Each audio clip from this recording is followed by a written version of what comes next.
kualitas SDM itu hari ini diukur dengan yang namanya Human Capital Index. Human Capital Index itu seberapa penduduk itu punya daya ungkit terhadap institusi di mana dia punya bekerja. Kalau sebagai awak media, kalau wartawan atau awak medianya itu Human Capital Index-nya tinggi, maka dia bekerja di media mana, maka medianya itu akan mengalami akselerasi pesat itu. Nah, ternyata Human Capital Index itu sangat tergantung proses terjadinya manusia, mulai dari saat hamil, malah sebelum hamil, kemudian hamil, melahirkan, sampai usia 5 tahun. Kalau itu terawat dengan baik, terkawal dengan baik, ternyata kualitas SDM kita itu tinggi, Human Capital Index kita tinggi. Karena kalau kita ini hitungannya Human Capital Index kita 0,52. Kalau Singapura itu ya 2 kali lipatnya kita, ya. Urutannya kita 0,52 itu hampir urutan ke 180 sekian dari 190 negara, ya.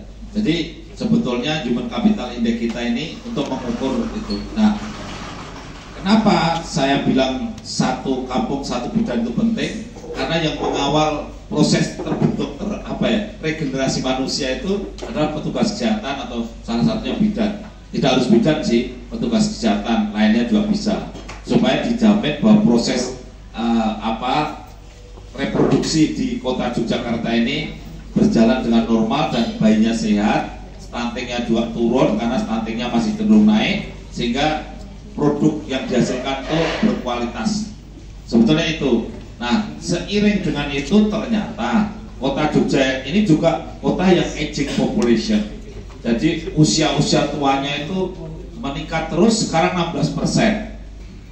Sekarang 16% itu tertinggi di Indonesia, 16%.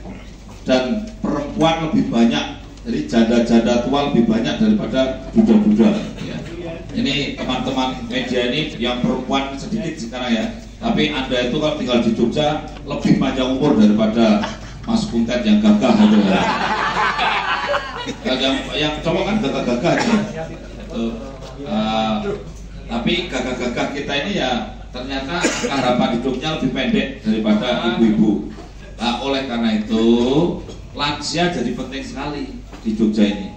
Kalau lansia tidak diurus menjadi beban keluarga dan beban masyarakat dan juga negara atau Pemda. Oleh karena itu kehadiran petugas kesehatan satu kampung satu petugas kesehatan itu betul-betul untuk regenerasi reproduksi sangat diperlukan, untuk perawatan yang sudah lansia juga sangat diperlukan dalam rangka mengurangi beban pemerintahan atau beban negara, beban pemerintah terhadap lansia dan juga dalam rangka meningkatkan kualitas SDM. Nah, mungkin itu kalau saya ditanya kenapa perlu ada pengawasan betul terhadap masalah kesehatan, satu kampung satu petugas yang tahu seluk beluk itu. Di Jogja itu dulu ada jumantik, guru untuk itu jentik-jentik itu, ya. Itu kalau sekarang sudah tidak ada demam berdarah, maka jumantik itu pun kan juga bisa menjadi bagian dari pendamping dalam keluarga. Jadi kami di BKP itu punya tim pendamping keluarga. Di kota ini juga ada tim pendamping keluarga yang jumlahnya lebih dari 500 orang. Oleh karena itu sebetulnya peran-peran tim pendamping keluarga, juru-juru dalam kesehatan itu menjadi hal yang sangat penting dihidupkan kembali. Satu kolaborasi dengan satu petugas kesehatan yang mereka ada di unit analisis terkecilnya adalah kampung, ya. Karena saya lihat kampung ini jumlahnya 169 dan tidak, insya Allah tidak terlalu berat kalau jumlahnya 169. Kalau RW kan Pak Eko jumlahnya 616, jadi mungkin kalau saya bilang satu RW satu bidan itu waduh berat sekali itu. Mau bilang satu RW 100 juta aja berat sekali waktu itu, mana bisa itu. Jadi bisanya cuma satu kelurahan 100 juta, ini yang sudah diketok oleh Pak Eko itu. Ya kira-kira begitulah ya. Nah, mungkin itu jawaban saya Pak Eko, terima kasih. Jadi Gunung Kidul, Kulon Progo, Bantul, sisanya itu 8 yang ada. Nah, kota ini paling banyak 51. Nah, maka saya punya program One Village One System University. Maksud saya kampung-kampung yang jumlahnya 169 itu saya tandemkan dengan universitas. Secara tematik, kalau suatu kampung akan menjadi kampung wisata, ya sudah, saya carikan prodi pariwisata dari sekolah vokasi pariwisata. Kemudian kerjasamanya ini tidak sebentar, tapi 3 tahun. Kalau saya membuat MOU ya 3 tahun. 3 tahun ini kalau ada KKN-nya hanya sekarang ini KKN pendek, hanya 50 hari, ya maka disambung terus. Nanti KKN berikutnya juga nyambung programnya sampai 3 tahun. Nah, ini tematik kampungnya beda-beda antara satu dengan yang lain. One Village One System University juga mengandung makna bahwa dari 51 minimal atau 100 perguruan tinggi itu prodinya hampir 1000, bahkan 1000 lebih. Saya jujur akan memohon dengan hormat kepada perguruan tinggi itu untuk minimal satu prodi itu menyediakan 1 kursi lah untuk mahasiswa yang berasal dari penduduk kota Yogyakarta. Ini saya kira penting diperjuangkan. Kita itu perguruan tinggi ada di depan mata, tapi nggak kuat sekolah, karena nggak kuat bayar. Padahal perguruan tingginya ada di kota Jogja, ada 51, dan nyedot Banyu Jogja dan memadatkan Jogja, sampai juga airnya warga masyarakat juga ikut jadi susah untuk mendapatkan air tanah. Tapi kita belum mendapatkan ya insentif lah warga itu. Nah, inilah pentingnya One Village One System University. Bersamaan dengan itu kami juga membangun One Village One System Company. Artinya tidak hanya perguruan tinggi, tapi perusahaan bisa mendampingi satu kampung, satu perusahaan. Kemudian dengan tema sesuai dengan apa yang diinginkan kampung. Ada tema pariwisata, tema industri kecil, UMKM, ada tema kesehatan, ada tema apalah yang diinginkan oleh kampung. Itu terkait dengan konsep One Village One System Company, One Village One System University. Yang kedua, Mas Yuda tadi untuk kasir-kasirnya Alfamart Indomaret di kota Yogyakarta ini tidak, hampir 80% orang luar kota Jogja. Kalau orang kota Jogja itu diminta jadi kasir di toko atau di Alfamart Indomaret, sama diminta jadi tukang parkir, milih jadi tukang parkir. Mungkin karena kebebasannya, mungkin karena waktunya dan seterusnya. Sehingga sebetulnya mindsetnya juga ada di situ. Nah, oleh karena itu kalau parkir itu tidak menjadi perebutan yang kemudian akhirnya menimbulkan banyak konflik, ini salah satu mengurangi permasalahan, sehingga ada nutup parkir dan sebagainya. Saya kira ini hal yang SDM-nya harus dibenahi. Tapi sekali lagi regulasi memang harus dibuat. Tadi saya sudah nyicil sedikit bahwa zonasi itu penting, cuma tidak menimbulkan kemacetan. Saya pernah tinggal di Buntang, saya di sana sebagai dokter puskesmas, dan di Buntang kita punya 600 pekerja seperti Sarkem. Ini tadi kan saya ditanya bagaimana Sarkem itu.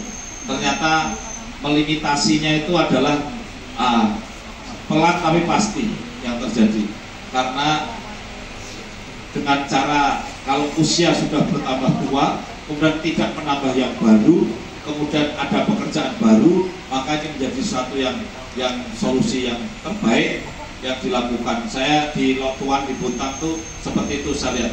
Jadi selama 2 tahun dari 600 turun menjadi hanya tinggal 100 sampai 200 karena sistem rollingnya itu di stop gitu. Karena ada sistem rolling dipindahkan dari sana gitu.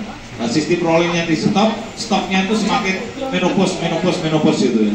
Hingga akhirnya buka bisa stop gitu. Dan kemudian pemerintah daerah harus kreatif membuat pekerjaan yang bisa menggantikan pekerjaan dia. Saya kira 2 hal itu hal yang bisa kita lakukan. Tentu ke depan kita harus banyak mempelajari lebih lanjut. Terima kasih Pak Eko dan terima kasih semuanya.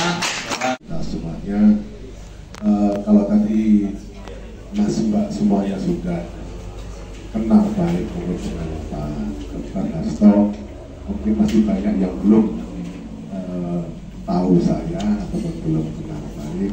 Jadi saya mendampingi Dr. Hasto, kita sepakat hubungan. Jadi apa yang menjadi disampaikan oleh Pak Wali Kota, otomatis kami sebagai calon adalah mendukung semua kebijakan yang akan diambil oleh beliau.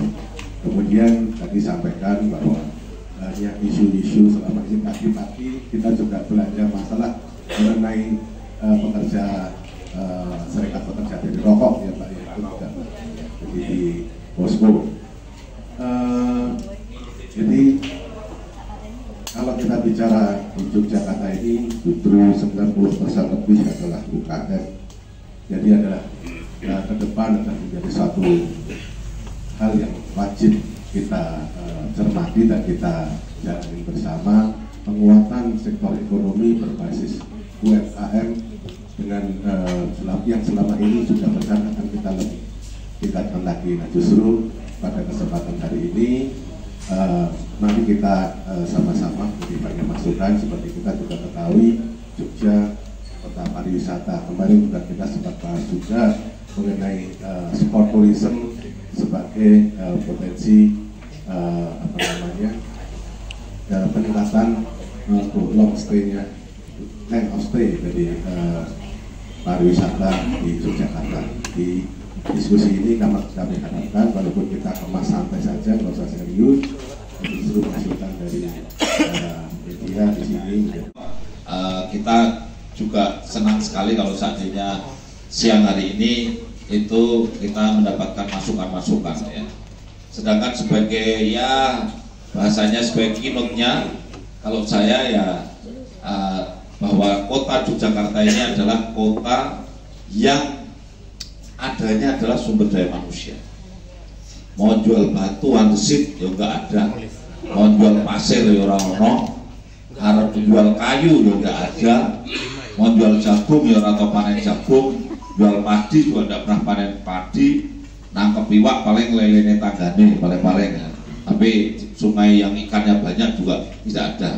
Oleh karena itu tentu di kota Yogyakarta ini fokus of interestnya adalah sumber daya manusia yang harus dibangun dengan baik. Tapi ingat, kalau tadi Pak Eko sudah menyebutkan berkali-kali tentang sampah, karena kualitas sumber daya manusia itu 70% dipengaruhi oleh lingkungan. Kalau lingkungannya itu kotor, meskipun gizinya cukup, imunisasinya cukup, pendidikannya cukup, tetapi kualitasnya itu, kualitas manusia itu 70% dipengaruhi oleh lingkungan. Bahkan stunting aja juga 70% dipengaruhi oleh lingkungan, bukan oleh nutrisi ya. Nah inilah Ibu Bapak sekalian, kalau sampah itu menjadi hal yang isu sangat menarik di kota Yogyakarta, tentu pasangan saya dengan Mas Wawan ini juga menempatkan itu hal yang penting sebagai fondasi pembangunan kualitas SDM. Nah, selanjutnya memang selain isu kualitas SDM, kemudian nanti isu ekonomi, saya kira Mas Wawan beliau adalah yang di Kadin, kemudian juga punya pengalaman banyak UMKM. Saya kira nanti Mas Wawan bisa menambahkan terkait dengan isu-isu yang terkait dengan ekonomi, beliau adalah lebih ahlinya. Tapi tentang pembangunan yang lain, tentu kita bolehlah berdiskusi. Artinya masalah infrastruktur, masalah parkir, masalah katakanlah sumbu filosofi, masalah teras 1, teras 2, dan masalah banyak hal yang perlu kita diskusikan, masalah pendidikan.